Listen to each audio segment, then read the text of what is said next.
La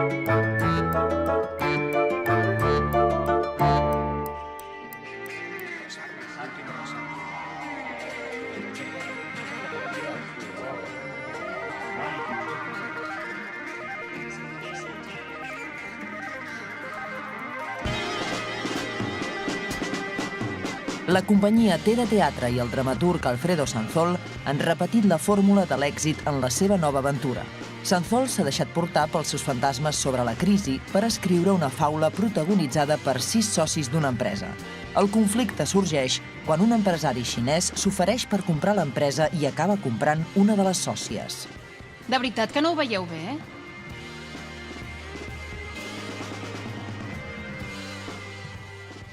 La història són 6 socis d'una empresa que reben una oferta de compra d'un empresari xinès.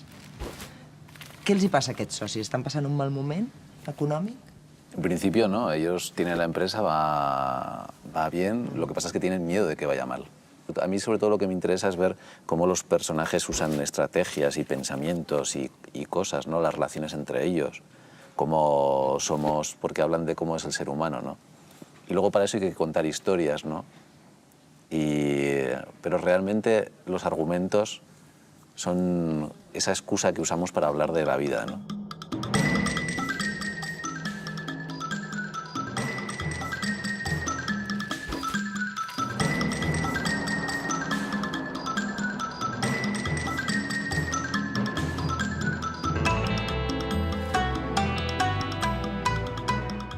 Lo principal de Aventura es contar la historia de este grupo, ¿no? La aparición del tema de los chinos y tal es la parte más anecdótica. Lo más importante es ver cómo se mueve la vida de ellos.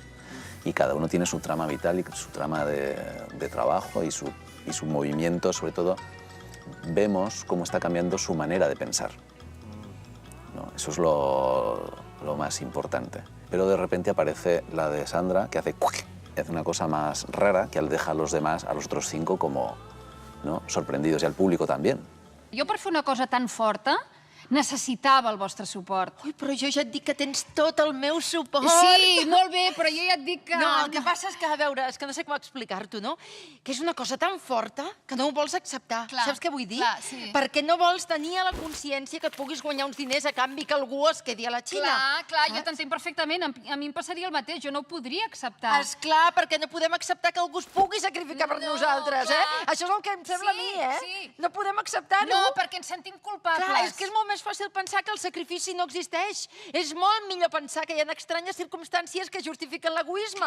Perquè si tu et sacrifiques així per mi, jo em sento com una rata, perquè jo mai ho faria per tu. És un personatge dintre d'aquest món dels socis que sempre jo crec que ha estat una mica com a l'ombra, que mai ha portat molt la iniciativa de l'empresa i de cop i volta, pel moment personal que està passant, influït, evidentment, per aquesta crisi que ens envaeix, per la por, pel pànic, per